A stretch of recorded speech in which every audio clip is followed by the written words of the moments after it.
సిలువ నొద్ద నిలుచుండిన స్త్రీలు. సిలువ నొద్ద నిలుచుండిన స్త్రీలు. సిలువ అంటే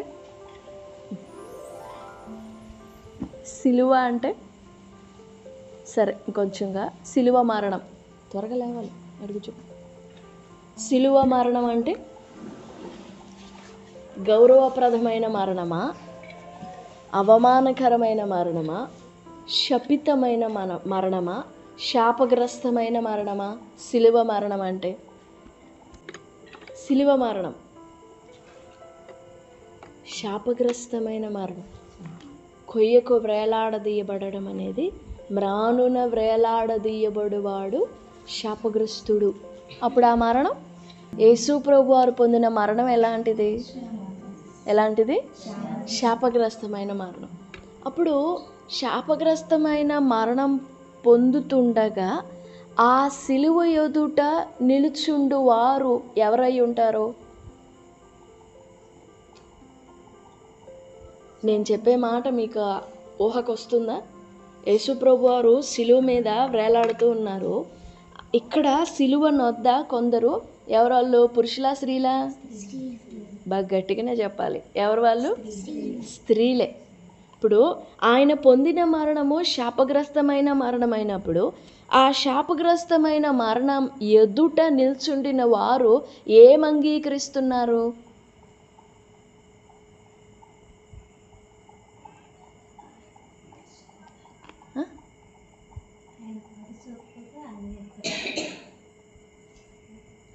ఆయన శాపగ్రస్తమైన మరణం పొందుతుండగా ఎదుట నిల్చున్న వారు ఏమి అంగీకరిస్తున్నట్టు?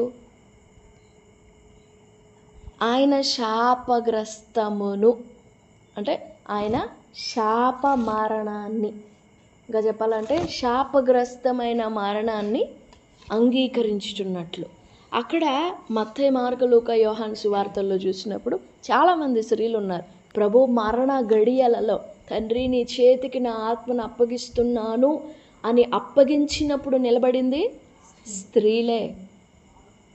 ఆయన పునరుత్థానుడై తిరిగి లేచే మొమెంట్, మూడవ దినాన నేను తిరిగి లేస్తాను అని దేవుడు యేసుప్రభు వారు చెప్పిన మాటని బట్టి కొందరు స్త్రీలు ఆదివారమున ఇంకా చీకటి ఉండగానే, నేను ఆ 4 సువార్తలు కలిపి చెప్తున్నా, ఇంకా చీకటి ఉండగానే, తెల్లవారుచుండగానే, ఇంకా చీకటి ఉండగానే ఇంకా తెల్లవారుచుండగానే ఆయనను ఎక్కడ పాతి పెట్టారు, ఎలా పాతి పెట్టారు స్త్రీలకే తెలుసు.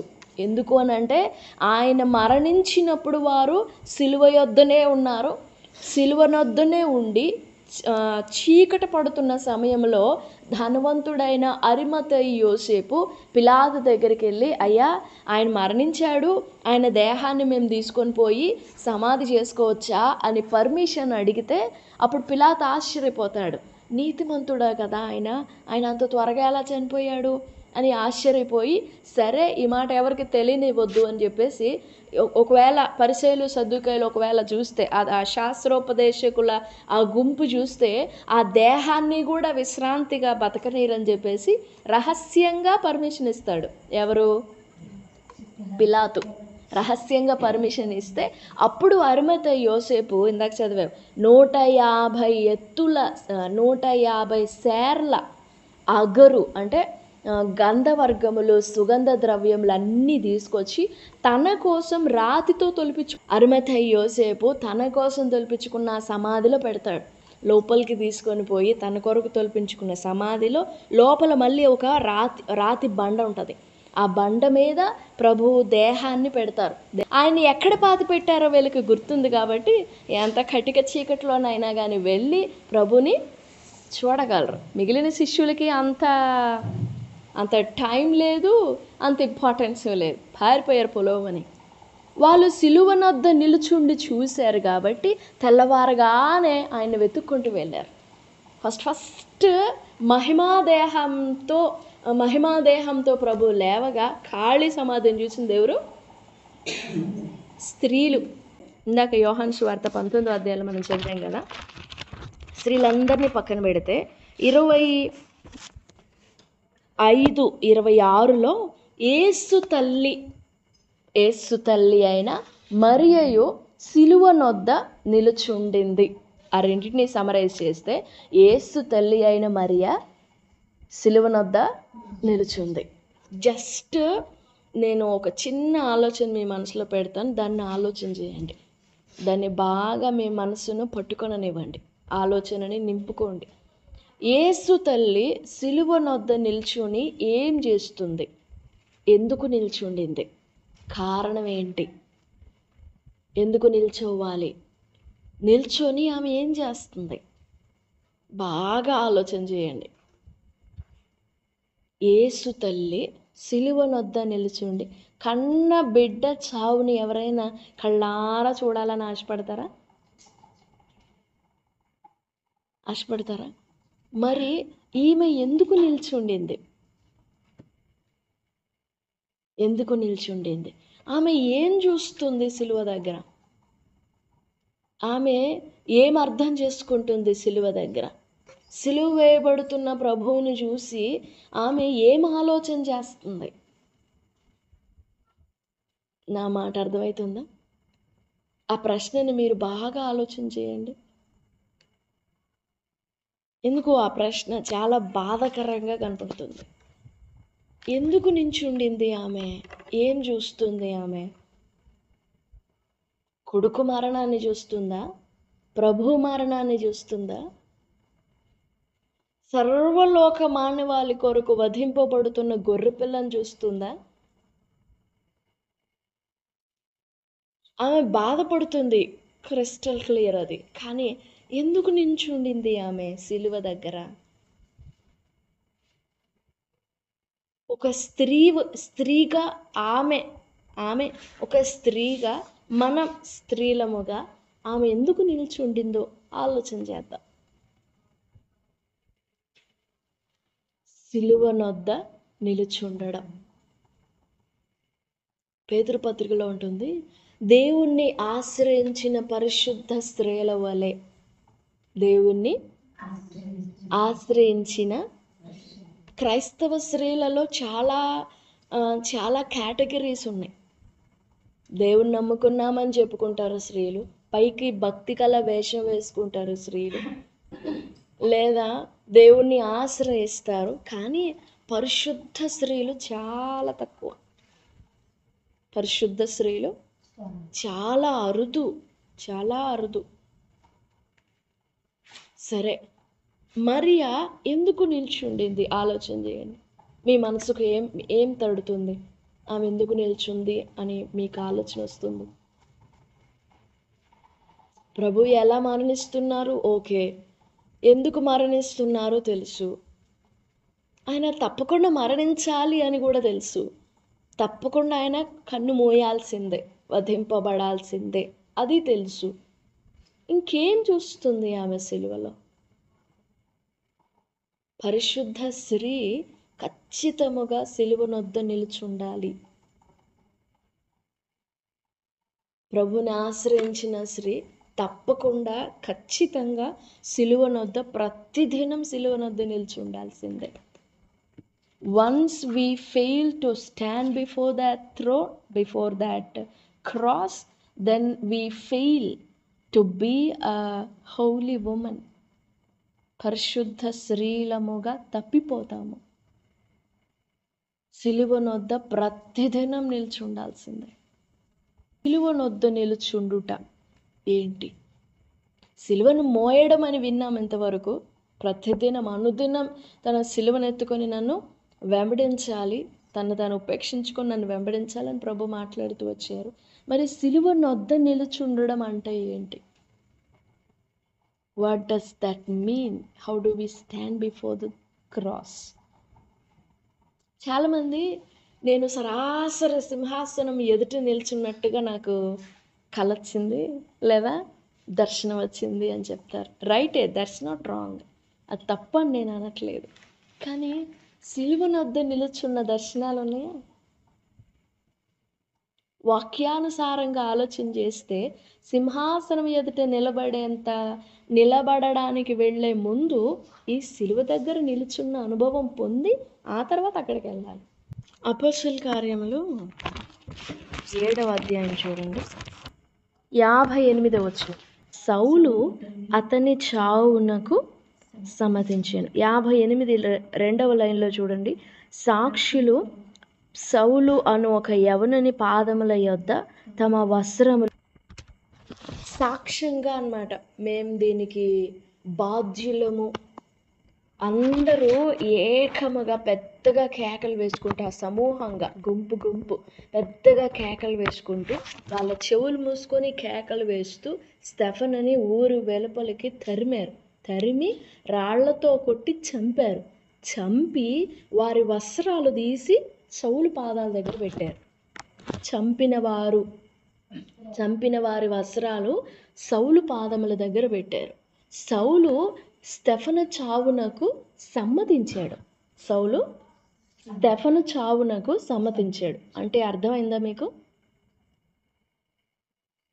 వీళ్ళందరూ తమ వస్త్రాలు తీసి, అంటే మేము సాక్షులం, మేము బాధ్యులం, మేము స్టెఫను మరణానికి కారకులము, మేమే ఉత్తరవాదులం, మేమే ఈ మరణానికి బాధ్యులము అని సౌలు పాదాల దగ్గర వస్త్రాలు పెట్టారు. సౌలు నిల్చుని ఉన్నాడు, పౌలుగా మారిన సౌలు నిల్చొని స్టెఫను మరణాన్ని అంగీకరించి ఆ నిల్చుండుట అనేది ఏ భావాన్ని సూచిస్తుంది అని అంటే, నేను ఈ మరణానికి అంగీకారం పలుకుతున్నాను, నా అంగీకారం తెలియజేస్తున్నాను, అండ్ ఆల్సో అంగీకారం తెలియజేస్తూ ఇలాంటి మరణాలని నేను నా భుజాల మీద మోస్తాను, ఇలాంటి అనేకమైన మరణాలకి నేను దోహదపడతాను. ఇంక పచ్చిగా చెప్పాలంటే ఇలాంటి వారిని అనేకులను చంపుతాను. ఇది ఇందుకు సౌలు సమ్మతించాడు అక్కడ.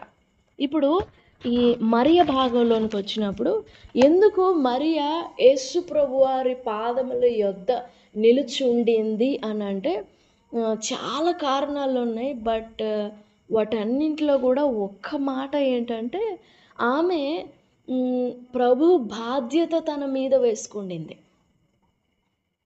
ప్రభు బాధ్యత ఎలాగా? మరియా సిలువ నొద్ద నిలుచుండి ఐ హియర్ బై, నేను నీ మరణానికి సాక్షిని, నీ మరణాన్ని నేను కొనసాగించుతాను అని అంగీకారం తెలుపుతుంది. నా మాట అర్థమైందా? నేను నీ మరణాన్ని అంగీకరిస్తున్నాను, నీ మరణాన్ని నేను కొనసాగించుతాను. Even if I have to die, నేను మరణించడానికైనా సిద్ధం. ఎందుకు అనంటే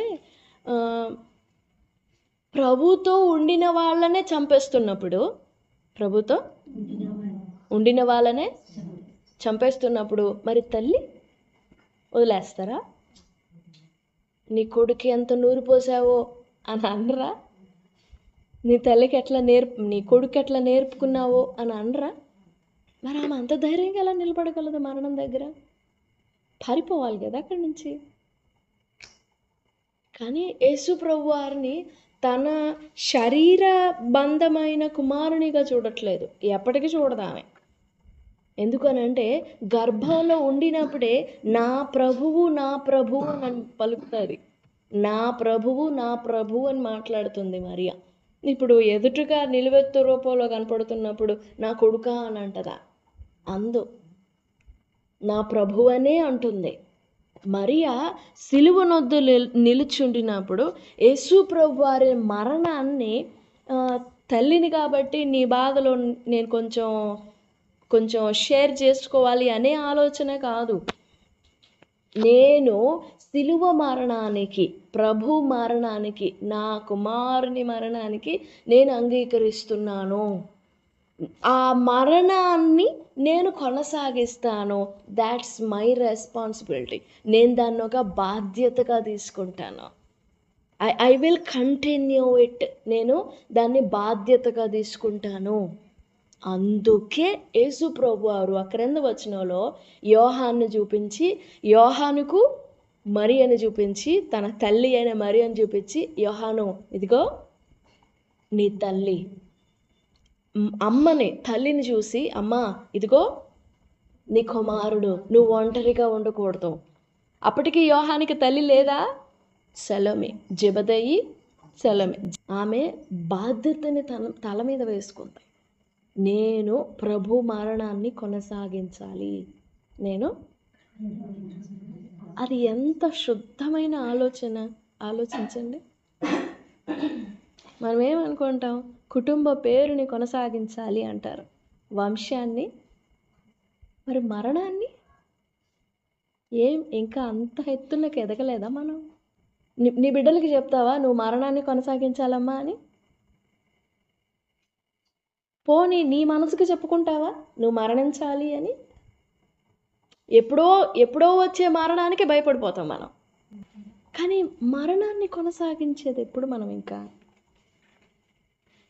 ఒక స్త్రీ ఓ బిడ్డకు జన్మనిచ్చినప్పుడు చచ్చి బ్రతుకుతుందంట. అవునా? చచ్చిపోయి రెండో జన్మ ఎత్తుతుంది, అది వేరే విషయం. ఏదో నీ బిడ్డకు జన్మనిచ్చినప్పుడు నీ అవసరం, నువ్వు పడతావు ఆ మరణాన్ని.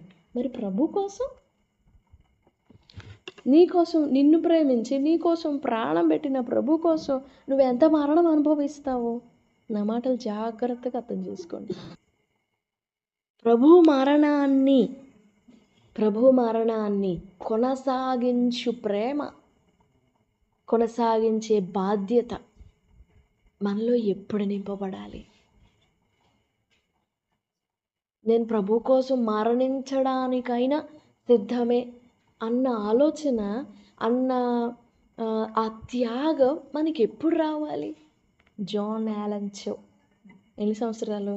15 లేదా 17. 17 ఏళ్ళ యవనస్తుడు జీవితంలో ఏదో సాధించాలి, ఏదో కూడగట్టుకోవాలనే ఆలోచనలు ఉంటాయి. కానీ ఆ యవనస్తుడు అంట, ఈరోజు నేను వెళ్ళి చెప్పకపోతే వాళ్ళు మరణిస్తారేమో, ఈరోజు నేను వెళ్ళకపోతే మరణిస్తారేమో అని అతన్ని ఆ భయం పట్టుకుందంట. యవనస్తుడు, నేను వెళ్ళి చెప్పకపోతే, ఒక్క మాట అయినా, భాషలు తెలియదు, వాళ్ళు ఏం భాష మాట్లాడతారో ఇప్పటికీ తెలియదు, అసలు ఇంకా అనాగరికంగానే ఉన్నారు, భాష తెలియదు వాళ్ళకి. కానీ ఆ యవనస్తుని ఆశ చూడండి. ఒక్కసారైనా కానీ యేసు అని ఆ పేరుని అక్కడ పలికినా చాలు వారు రక్షింపబడతారు. మనకు అంత ఇష్టం ఉంటుందా? నా ప్రభు ప్రేమించి ప్రాణం పెట్టిన వారు, నా ప్రభు ప్రేమించిన వారు అక్కడ ప్రభు ప్రేమని ఎరుగకుండా ఉంటే నేను ఇక్కడ ఎలా సుఖంగా ఉండగలను? 17 సంవత్సరాలు అంటే ఎంత ఉంటాడు? ఇంకా లోకం సరిగ్గా తెలియని వయసు, జీవితం సరిగ్గా అర్థం కాని వయసు. 3 సార్లు వెళ్ళాడు, 2 రోజులు, 3 times వెళ్ళాడు. ఫస్ట్ రోజు వెళ్ళాడు, భయం వేసి పరిగెత్తి వచ్చేసాడు. రెండో రోజు వెళ్ళాడు, వెళ్ళి వాళ్ళకి చేపలు ఏదైనా గిఫ్ట్లు అవన్నీ తీసుకెళ్ళి వాళ్ళకి కొంచెం ఒక పాట పాడాడు, పాడి ఆదికాండం నుండి సువార్త కొంచెం స్టార్ట్ చేస్తే వాళ్ళల్లో మరి భాష అర్థం కాదుగా, ఏదో పాడుతున్నాడు, ఏదో బుక్ పట్టుకొని మాట్లాడుతూ ఉన్నాడు, అదేదో అనుకొని గుండెకేసి బాణం వేసి కొట్టారంట. బైబిల్ ఇట్లా పెట్టుకొని మాట్లాడుతున్నాడంట. ఆ Bible water proof, weapon proof. ఆ బైబిల్కి బాణం గుచ్చుకుంటే ఆ బాణం తీసి వేసిన అబ్బాయి చేతికి ఇచ్చేసి ఇంక పరుగు. కొంచెం భయం వేసిందంట, వచ్చి బాధపడి ఏడ్చుకున్నాడంట. అరే, ప్రభు ప్రేమించిన వారు గ్రహించలేక బాణం వేసి కొడితే నేను తట్టుకోలేక పరిగెత్తి వచ్చానే, ఇదేనా దేవుని ప్రేమ అంటే అని రాసుకున్నాడు ఆ డైరీలో. మరలా 3వ దినాన తనతో పాటు వస్తున్న జాలర్లను కూడా, మీరు రాకండి, నేను వెళ్ళి చనిపోతున్నాను, మీరు దూరంగా వెళ్ళిపోండి, రావద్దు అని చెప్పేసి ఇంక అన్నీ తెగిచ్చేసి చనిపోయిన లెక్కనే వెళ్ళాడంట లోపలికి. వెళ్ళి యేసు మిమ్మల్ని, I love you, Jesus loves you, I love you, Jesus loves you, యేసు మిమ్మల్ని ప్రేమిస్తున్నాడు, నేను మిమ్మల్ని ప్రేమిస్తున్నాను, జీసస్ సేవ్స్ యూ, ఆ 2 మాటలు అరిచాడంట. వాళ్ళకి అర్థమవుతుందా? మనమేమనుకుంటాం, నేను చెప్పే మాట ఈ చిన్నపిల్లలకి అర్థమైతే బాగుండు, అప్పుడు వాళ్ళు రక్షింపబడతారు అని. అది మన విశ్వాస రేంజ్. కానీ అతని విశ్వాస రేంజ్ చూడండి. నేను మాట్లాడితే నా ఒక్క మాట యేసు అనే పేరు అక్కడ వచ్చిస్తే చాలు, పలికితే చాలు, వాళ్ళు రక్షింపబడతారా లేదా, వాళ్ళు వింటారా లేదా, అవేం తెలియదు. అవన్నీ నాకు అనవసరం, నేను పోయి చెప్పాలంతే. వెళ్ళి అరుస్తూ ఉన్నాడంట, వాళ్ళు బాణాలు అన్నీ ఇసురు కొడుతూ ఉన్నారు, అతను అరుస్తూనే ఉన్నాడు. అందరు బాణాలన్నీ గుచ్చి బల్లెలు, కర్రతో వచ్చిన బల్లెలు, ఇనుము వాళ్ళకి తెలియదుగా, అన్నీ పొడిచి సముద్రపు ఒడ్డున విసిరేశారంట. ఆ 3వ రోజున దూరం వెళ్ళిపోయిన జాలర్లు ఏంటి అబ్బాయి ఇంకా రాలేదని చూడడానికి వస్తే దూరం నుండి ఆ తెగ వాళ్ళందరూ వచ్చేసి ఆ అబ్బాయిని అట్లా ఒడ్డున తొక్కి తొక్కి పొడుస్తున్నారంట. ఇంకా అలా చూడడం చూసి వీళ్ళు పారిపోయారు దూరం నుండి. బాడీ కూడా చెక్కలేదు. ప్రేమ బాధ్యత, మరణించేంత బాధ్యత మనం తీసుకోలేకపోతుంటే మన ప్రేమ ఒట్టిదే, మన ప్రేమ బలహీనమైనదే. ఇంకా చెప్పాలంటే శూన్యం. చనిపోవడానికైనా, ఆ బిడ్డకు జన్మనిచ్చినప్పుడు తల్లి చచ్చిపోయినా పర్వాలేదు, నేను చనిపోయినా పర్లేదు, నా బిడ్డ భూమి మీదకి పడాల. మరి ఓ ఓ ఓ శరీర సంబంధమైన తల్లి తన బిడ్డ విషయంలో అలా ప్రయాసపడుతున్నప్పుడు, ఆత్మ సంబంధమైన వారం మనం ఎంత ప్రయాసపడాలి, మనం ఎంత తెగించాలి, ఎంత త్యాగం చేయాలి. ఒకసారి ఆలోచన చేసుకో. నీకు దేవుని మీద ఉన్న ప్రేమ నిన్నెంతవరకు బలవంతం చేయగలదు, ఎంత లెవెల్ వరకు నిన్ను బలవంతం చేయగలదు, ఎంతగా నిన్ను ఒత్తిడి చేయగలుగుతుందా, నిన్ను అంత దూరానికి తీసుకెళ్తుందా. మరణించేంత ఏడ్చుకుంటూ నిలబడలా మరియా. ఏమో మరి ఆమె కళ్ళల్లో ఏముండిందో, ఎలాంటి కన్నులతో చూస్తూ ఉండిందో. నేను అనుకుంటా, నిప్పులు, పులి తన తన గురితో పరిగెత్తేటప్పుడు ఎలాంటి కన్నులను కలిగి ఉంటుందో, అలాంటి గురి కలిగిన కళ్ళతో ప్రభుని చూస్తుందేమో. నా ప్రభు వార్తను నేను బయటికి తీసుకెళ్ళాలి అని. ఈ రాత్రి నిజంగా మనం కూడా స్త్రీలమే, కానీ స్త్రీలే చేయాల్సింది త్యాగాలు. నిన్ను ప్రేమించి నీ కోసం ప్రాణం పెట్టిన ప్రభు కోసం నువ్వెంత ఎంత ఎత్తునకు నీ త్యాగాన్ని ఎక్కించగలవు, ఎంతవరకు త్యాగం చేయగలవు ఆలోచన చేస్తాం. ఈ రాత్రి మనము సిలువను వద్ద నిలిచి ఉండాలి. తదేకంగా సిలువను చూస్తూ ఉంటేనే ఆ సిలువలోని మాధుర్యము, ఆ బాధ్యతో, ఆ ప్రేమ నీ కన్నులలోనికి నింపబడి నువ్వు కూడా పరిగెత్తగలుగుతావు. అడుక్కుందాం ప్రభుని, దేవా నేను సిలువనొద్ద నిలుచుండే స్త్రీగా నన్ను చేయి, సిలువనొద్ద నిలుచుండి బాధ్యతలు భరించే స్త్రీగా నన్ను చేయి, నాకు ఆ బాధ్యత నేర్పు. చిన్నపిల్లలు బాధ్యతలు తెలియవు, యవన ప్రాయం వచ్చినా బాధ్యతలు తెలియవు. అదే ఒక అవగాహన వస్తే మనం చెప్పనక్కర్లేదు, అవునా? చెప్పనక్కర్లే, వాళ్ళంతటి వాళ్ళే బాధ్యతలు తీసుకుంటారు. మనం ఎవరివి?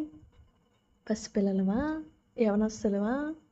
వయసు కాదు నేను అనేది, ప్రేమలో యవనస్తులమా, బాధ్యత ఎరిగిన వాళ్ళమా, బరువు మోయగలిగిన వాళ్ళమా? మనం ప్రేమలో ఏ వయస్సులో ఉన్నాం, మనం ఏ ఏ అనుభవంలో ఉన్నాం మనము? చిన్నపిల్లలకి మనం ఎంతైనా ప్రేమ ఇస్తూనే ఉండాలి, వాళ్ళు కోరుతూనే ఉంటారు, మనం ఇస్తూనే ఉండాలి. యవనస్తులు సరిగ్గా పట్టుకోలేరు, ప్రేమిస్తూనే ఉంటాం కానీ మన ప్రేమ అర్థం కాదు, బయటదంతా అర్థమైంది. ఒక అనుభవం వచ్చినప్పుడు నువ్వు చెప్పనక్కర్లేదు, నువ్వు చూపించనక్కర్లేదు, నువ్వేం చేయనక్కర్లేదు, సైలెంట్గా ఉన్నా చాలు, వాళ్ళు అర్థం చేసుకుంటారు అంతే. మన అనుభవం ఏంటి ప్రేమలో? మరియకి ప్రభు ఏమన్నా చేసి పెట్టాడా? ఏమన్నా హై పొజిషన్ ఇప్పించాడా?